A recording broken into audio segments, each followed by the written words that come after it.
Ang atin hong bisita ngayon, ang chairman ng Nagkaisa Labor Coalition, si Attorney Sani Matula. Ang kanyang partido ay Workers and Peasants Party.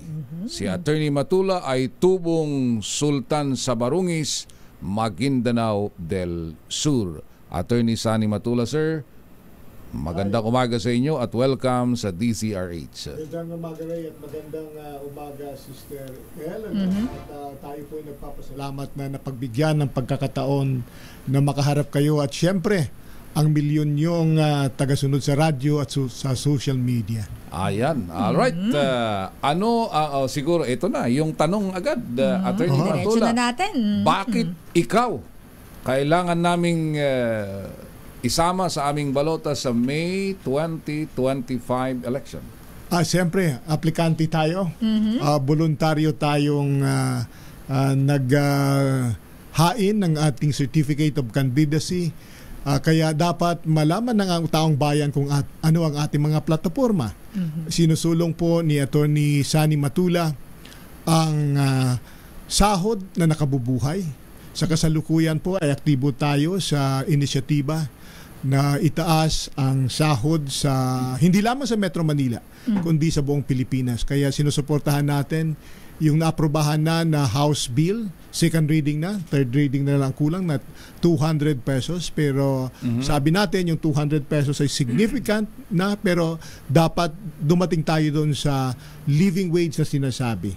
At kung hindi natin yan makukuha sa legislation, gagawin natin yan sa pamagitan ng pag-organisa ng union at sa pakipag-collective bargaining negotiation sa ating mga employers. Pangalawa po, kasamang Ray at Sister El, yung pagtutok doon sa kasiguruhan sa trabaho. Ginagarantiyahan ng ating konstitusyon na dapat ang mga manggagawa na sa permanenteng posisyon ay dapat permanente. So dapat walang kontraktual sa regular na trabaho. So wakasan natin yung 555, yung Indo na yan, na permanente naman ang kanilang trabaho pero ang tao ay disposable. Kaya dapat ihinto na po yan. Yung pangatlo ay yung siyempre ang pagrespeto sa karapatang pantao at sa karapatan ng mga manggagawa na mag-union. Yung pang-apat natin ay siyempre i-moderno natin ang agrikultura at patungo doon sa agro-industrialisasyon na makalikha ng maraming trabaho. At panglima ang tutok natin kasamang Deo, scholarship para sa mga anak ng manggagawa at anak ng mga magsasaka. Kaya Workers and Peasants Party tayo kasi sila yung naiwanan sa takbo ng ating lipunan at ang edukasyon lamang po ang makatulong sa kanila na umangat at lumabas sa kahirapan. Nabanggit yung Endo, Attorney, matagal na itong kampanya. May mga ang mismong ang mga nakatataas na mga opisyal nangako na nga na itigil na yung Endo na yan. Oo, yun. Very frustrated kami kasamang Ray doon sa promise ni Pangulong Duterte na napako, diba? nawakasan ng Indo. Tindi ng ako, ayos yan, sabi pero ko. natakot siya sa mga employer. Kaya kung bibigyan mo ng grado yung kanyang para matupad yung pangako niya, 10 ang pinakamataas, 1 to 10. Ano ang naabot niya? Ay, siyempre kung pag-usapan yung paghinto ng Indo, 0. Kasi walang nangyari. Walang nangyari. Kaya bakit? natakot siya sa mga employer na sinabihan lang siya na pag tinuloy mo yan ay magsasara ang mga kumpanya. Paano magsasara na regular nga yung trabaho na ginagawa ng manggagawa pero yung manggagawa 5 months o contractual. Dapat sa regular na trabaho hindi contractual. Hindi kontraktual ang mga manggagawa. Pero nangyayari pa yan sa kasalukuyan, sa maraming pabrika, sa Calabarzon, dito sa Metro Manila, sa Central Luzon, at sa iba pang mga enterprises sa buong Pilipinas. So kung kayo ang masusunod, or ano ba talaga yung dapat para yung, kasi nga 5-5, after 5 months, renew ulit, renew. Dapat, after 5 months, next level, 6 months ay regular na siya dapat. Regular dapat. Ang ating ayusin diyan kasi batas ang ating pag-usapan, i-review natin yung Article 106 ng Labor Code, yung contracting and subcontracting. At dapat iklaro natin doon na yung labor-only contracting ay bawal. Sa kasalukuyan kasi pinadidefine lang yan sa Secretary of Labor So, isa yun sa ating tutukan sa Article 106 ng Labor Code. At siyempre, tutukan din natin yung penalty. Yung sa Article 303 ng Labor Code. Ang penalty lang naman po ay 1,000 to 10,000 pesos kapag nag-violate sila ng mga provision ng Labor Code. Oo, napakalit. Yung 1,000 yung empleyado, tapos 1,000 yung labor-only contracting. At 1,000 hanggang 10,000 lang yung penalty. Multa. Parang piso bawat tao. Oo, hindi na di-discourage ang ating employer. Kaya dapat tasan. Pwede ba natin gawin na 20,000, 30,000 bawat empleyado na discriminate o nasa labor-only contracting na bawal sa ating batas. O gawin nating mas klaro na bawal ang batas. All right. Okay. Doon sa nabanggit mo kanina tungkol sa wage, 200 kasi sa House, 100 sa Senate. Tama. Yung sa House ay isang reading pa. Isang reading pa. Kasi pero tapos na yung sa Senate, at least final na. Third reading na. Pwede nang kung alin ang i-adapt, pwede nang pag-usapan. Pero, alin dito ang doable? Palagay ko yung 200 ay doable eh. Kasi yan po, kung ating ikumpara sa Metro Manila, yung 645 ngayon sa Metro Manila eh. Ang minimum wage. Oo. Yung 200 pesos ay mababa yan, mga 30% increase o 25% increase lang yan.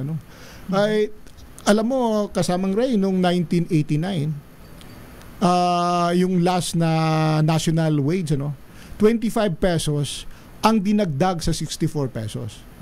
Yung 25 pesos na dinagdag sa 64 pesos ay almost 40% yan na pagtaas ng sahod buong Metro Manila. O, hindi lang sa Metro Manila, buong Pilipinas. Kaya itong mas mababa pa nga ito, mga 25 to 30% lamang yan na pagtaas. Kaya palagay ko kaya ng employer. Noong 1951, alam niyo, kasamang Ray, hindi pa ako sinilang noon. Palagay ko hindi ka pa rin sinilang. Parang ang tagal na. Yun yung unang national minimum wage na ginawa. 4 pesos ang taas mula sa 2 pesos. More than 100%. 100%. Hindi naman nagsara ang mga kumpanya in 1951. Kundi lumago pa nga ang ating ekonomiya. Second to Japan tayo, di po ba? Noong 1989, 40% increase. Ay ang ating ekonomiya ay hindi naman nagsara ang mga enterprises o nagtanggalan ng mga trabahante. Nakita natin na lumago pa nga. Ito po, maski na maraming kodita during the time of Cory. Diba? Nagtuloy pa rin. So, ano ang impact sa buhay ng isang ordinaryong manggagawa yung ganitong legislated wage increase? Ay, siyempre, maraming nagmamahalan na ngayon, hindi dahil sa pag-ibig, kundi tumaas ang presyo. Lahat ng bilihin. At saka nakaambang LRT increase pa, 5 piso ata ang dagdag. So sa papunta pabalik 10 piso yan. At siyempre pamasahe sa jeepney ay na may nakaamba na rin. Maliban doon sa mataas na presyo ng bigas, emergency nga mayroon tayong food emergency. So dapat matutukan yan at yung mga manggagawa makarecover. Sinabi ko na Ray na ganito yan yung makakatulong yan sa ekonomiya para sa pag-stimulate. Yung 200 ay makakatulong sa mga magsasaka, mga mangingisda, pambili ng bigas, pambili ng isda. At yung sa mga kikiam dyan sa paligid, sa informal economy. Pwedeng kumita sila. So, parang stimulus fund yan. May pera ang manggagawa, umiikot yan sa ekonomiya, naepektuhan yung mga magsasaka, yung mga mangingisda natin, yung mga informal sector, sapagkat may purchasing power po ang ating mga manggagawa. Hindi yan dinadala sa Singapore para manood kay Taylor Swift. Pero attorney, meron po kasing mga argumento din na paano naman po yung micro, small and medium enterprises, yung mga maliliit po nating negosyante, paano naman po sila makakahabol doon po sa 200 pesos kung syempre kami gusto namin yan, attorney. Pero yun po yung argument na inilulutang na paano naman yung maliliit na negosyante. Nako, may mga batas naman tayo na sumasalo sa kanila. Halimbawa, yung Barangay Micro Enterprises Law. Kung kayo po ay narehistro at ang inyong capital ay 3 milyon lamang, hindi natin isali yung lupa mo at yung building, ano? Yung capital mo ay 3 milyon lamang, ikaw po ay exempted sa minimum wage law. So hindi na sila maapektuhan yan. Yun. O maski malaking kompanya ka, pero hindi mo kaya, ay maaari kang magpetisyon for exemption for a certain period of time. Kung hindi mo talaga kaya. At syempre, inikayat din natin ang gobyerno na bigyan ng programa na makatulong sa mga maliliit na negosyo. Pwedeng mga soft loans yan.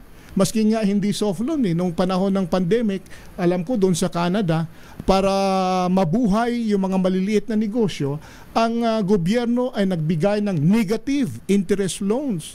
Halimbawa, yung ating mga maliit na negosyo mangutang ng 100,000. Dahil na-maintain niya yung kanyang mga empleyado, nirespeto niyang karapatan mag-organisa ng union, nabayaran yung Social Security, ay maaring pautangin siya ng 100,000 at ang bayad niya na lang is 70,000. So, magaan yan sa mga maliliit na negosyo. Incentive talaga. Kasamang Ray at El, dapat ang tutok niyan ay yung sa kanayunan, lalong-lalo na para magkaroon tayo ng agro-industrialization, matulungan yung mga maliliit na negosyo sa kanayunan o sa mga rural areas. At sa mga urban center, pwede rin sa mga informal na mga enterprises. Alright. Babalikan natin si Attorney Sunny Matula dito sa Bakit Ikaw, the DZRH Job Interview. 8:47 ng umaga. Tunang damdaming bayan, pero nasa bahagi tayo ng ating Bakit Ikaw, the DZRH Job Interview. At ang nakasalang ngayon na aplikante sa sambayanan ay no less than the chairman ng Nagkaisa Labor Coalition, Attorney Sunny Matula. Pero ngayon, merong tanong mula sa ating mga kababayan. At ano kaya ang tanong mula kay Edwin Duque? Edwin? Parang barigsam ito. Edwin? Andito tayo ngayon sa Barangay Talahari, dito sa Nabutas.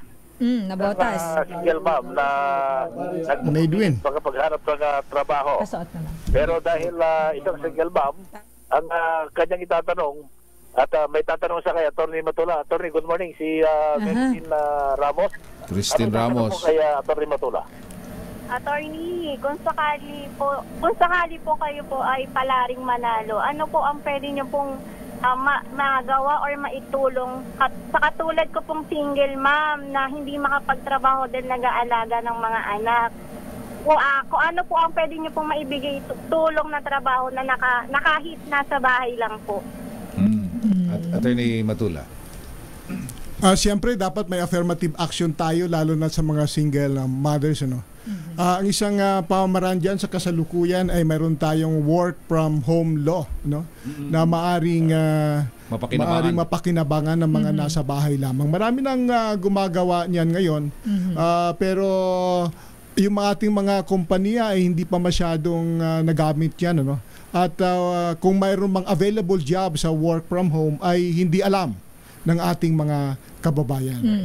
Kaya kinakausap nga natin dito si Secretary Benny Laguesma na dapat yung information campaign para doon sa mga jobs online ay malaman ng taong bayan para mapakinabangan naman ito. Maraming mga bakante actually sa job online, hindi lamang dito sa ating local economy kundi sa ibang bansa. Isa yung pamamaraan na ating nakita na dapat nating gamitin na oportunidad.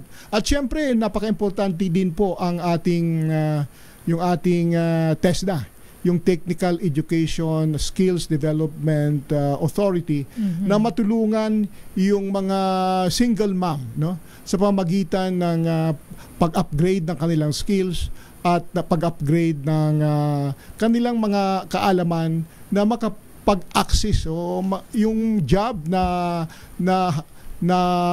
fit doon sa tinatawag natin na job online. So, matapataas natin ang kanilang qualification. So, may mga programa niyan ang TESDA, pero dapat lamang malaman ng taong bayan at yung oportunidad, kung pwedeng night school, pwede natin gawing night school. O yung mga panahon na maluwag ang ating mga kababayan. Alright. Edwin? Naputol na. Pero mukhang narinig naman nila yung sagot ni attorney Ayan, alright.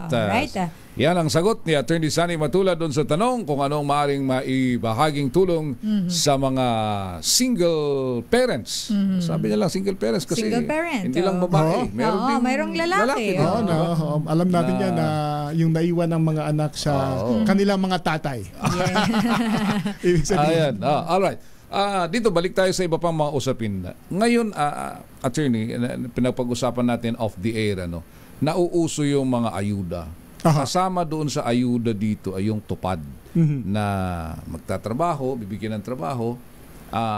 Maganda yung konsepto ng tupad.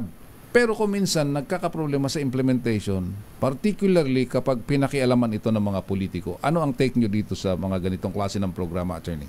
Dapat gamitin ng Senado ang kanyang oversight function.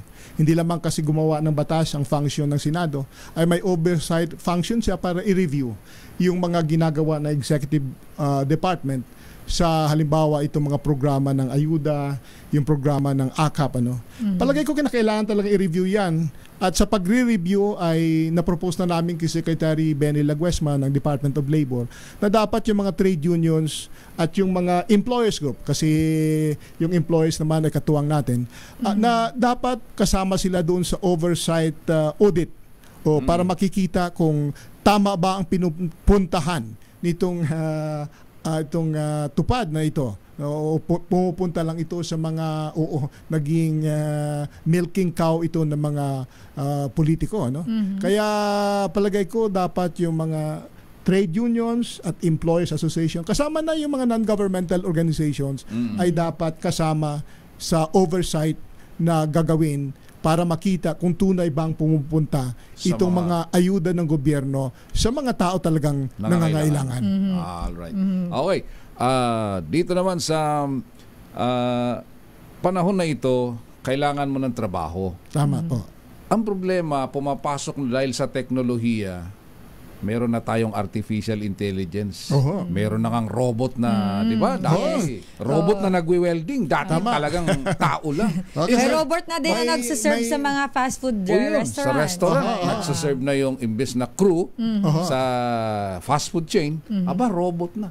Paano to? Imbes na magkaroon ng trabaho, mababawasan ng trabaho dahil sa pagpasok ng yung artificial intelligence dahil sa teknolohiya natin. May study dyan yung International Monetary Fund na sa buong mundo ata ay almost 14 to 15% ang maapektuhan ng trabaho dahil sa computerization at dun sa artificial intelligence. At sa Pilipinas, yung estimate ng FFW, although hindi mangyayari na biglaan, yung mga 5 milyon na mga manggagawa ang madidisplay sa maapektuhan. Malaki? In the next in the next few years. Okay. Ang ating tingin dyan, ating dapat gagawin dyan, ang Department of Labor and Employment at TESDA at siyempre ang DTI at Department of Finance ay dapat mag-uusap patungkol dyan. At ang nakikita kong bihikulo yan, yung Trabaho para sa Bayan Council. Na dapat yung Trabaho para sa Bayan Council ay pag-aralan yung the future of work, kung paano matugunan yung challenge na yan, kasi napakalaking challenge yan. Kaya dapat all of government approach ito, o hindi lang government, all of society approach. So sa Singapore, ang ginawa nila dyan, nag-create sila ng Commission on the Future of Work sa Germany. At kanilang tinatantiyan niya kung ano mangyayari sa susunod na 10 taon halimbawa. Yun po ang dapat gagawin ng ating Trabaho para sa Bayan Council, kasi nataasan sila na magplano ng 3 years, 6 years to 10 years plan at sa susunod pa. Kaya napakalaking challenge. Sa atin wala pa tayong ganon. Yung palagay ko yung Trabaho sa Bayan ang magsisimula. Yung Trabaho para sa Bayan Council.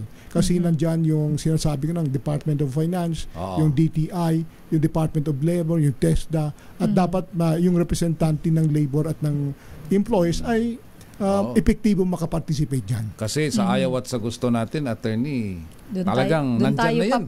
Sa aming mga kumpanya na kung saan kami sa Federation of Free Workers, na kung saan kami ang collective bargaining agent, may mga kumpanya kaming tawag doon sa collaboration ng robot at ng tao ay cobots. Cobots. Sa mga semiconductor company. Ayun.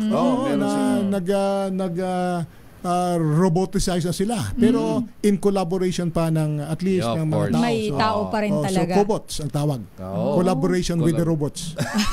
So gaano nakadami? Speaking of cobots.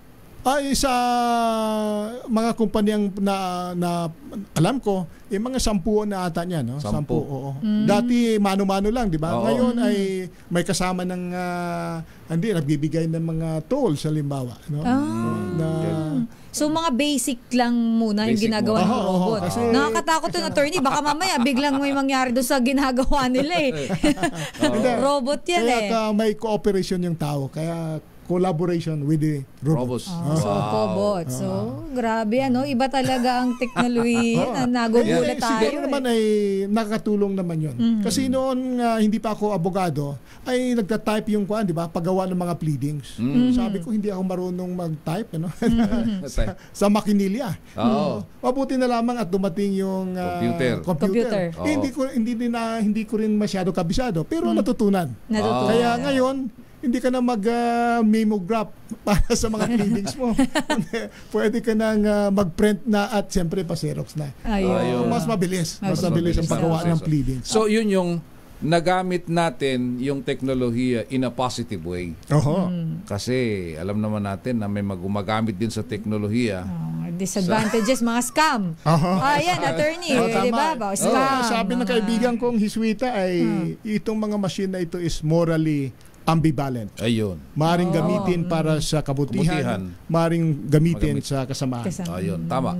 Alright, sa huling dulo, pag-usapan natin, attorney, whether we like it or not, mainit na usapin, impeachment kay Vice President Sara Duterte. Kasi kung papalaring kayo maging senador, magiging isa kayo sa magiging judge doon sa impeachment court. Unang-una, ano ang dapat bang itong impeachment complaint against Vice President Sara Duterte ay gawing isang election issue? Palagay ko hindi tayo makaiwas na magiging election issue ito sapagkat napaka-importanting usapin ito sa accountability ng public officials. So, palagay ko ang positibo na mangyayari dito ay maging aware. Yung tumatakbo sa lalong-lalo na sa pinakataas na opisina, na halimbawa yung Senado, na may responsibility sila sa pag-ensure ng accountability ng mga matataas ng opisyal, halimbawa yung Presidente ng Pilipinas, yung Vice Presidente ng Pilipinas, yung Chairman at miyembro ng mga constitutional commissions, at siyempre yung Ombudsman. So sila ang ay may malaking responsibilidad para maging accountable ang ating mga highest official na ito. Kaya maging election issue ito. At siyempre nakakatulong ito sa pag-create ng awareness sa mga tumatakbo rin. Na kapag mapili kayo ay hindi power ng hari ang ibibigay sa inyo. Ano man ang gagawin nyo na labag sa batas, hindi kayo mas mataas sa batas. Kaya maging accountable kayo. Alright. So, balikan natin ang basic issue ni Attorney Sani Matula. Bakit kailangan siyang iboto para sa May 2025 election? Nasa inyo ang pagkakataon, Attorney Sani Matula, sir. Kasamang Ray at kasamang Sister El, ang ating pagtakbo naman ay nakahanda tayo. Ibig sabihin ay hindi tayo ikahihiya ng mga manggagawa na irepresenta sila sa Senado. Sa kasalukuyan kasi ay walang representasyon ng mga manggagawa. Nandyan po ang mga artista, yan po ang mga popular lamang, nariyan po ang mga political dynasty. Hindi naman po pabrika ng pelikula ang Senado na puro artista na lamang. Hindi ko sinasabihin na bawal silang ma-represent, pero huwag naman natin padamihin sila. Tapos pangalawa, at siyempre, yung Senado, hindi private corporation yan. Magkakapatid, magkamag-anak, ang iluklok natin dyan, isa ay tama na. 110 million yung mga Pilipinos natin. 24 yan. Oo, 24 lang yan. Tapos magkakapatid pa. So, huwag nating 2, 3 o i-dominate nila ang Senado na kabilang lang sa 1 o 2 pamilya. Okay. So, mga kasama, si Attorney Sani Matula naman po ay nakuha ang kanyang karanasan hindi lamang sa eskwelahan kundi sa taong bayan. Siya po ay naging rubber tapper sa Agusan del Sur. Naging newsboy na nag-aaral siya sa high school sa Agusan National High School sa Butuan City. At siyempre tayo po ay napagbigyan. Kaya dinidiin ko yung scholarship kasi hindi ako nakapagtapos ng kolehiyo kung walang scholarship na binigay ng gobyerno. Anak lang ako ng magsasaka. Paano ako makapagtapos sa kolehiyo?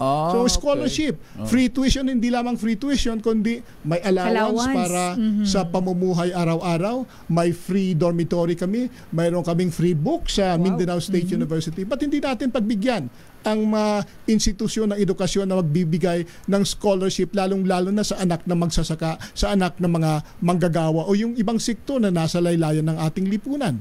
So mga kapatid, palagay ko naman ay tayo po ay abogado, nagtapos sa Manuel L. Quezon University sa Quiapo. Kaya batang Quiapo tayo. Hindi lamang alam natin ang batas, kundi alam din natin kung saan ang may pinakamasarap na mami sa Quiapo, saan ang pinakamurang kape. Ano? Nandiyan po yan sa Aligi Patungkong, Malacanang. Ayun, alright. Alright. Attorney Sunny Matula, sir, good luck at maraming salamat. Thank you po, Attorney. Sa inyong pagharap sa ating mga kababayan dito sa DZRH job interview, Bakit Ikaw?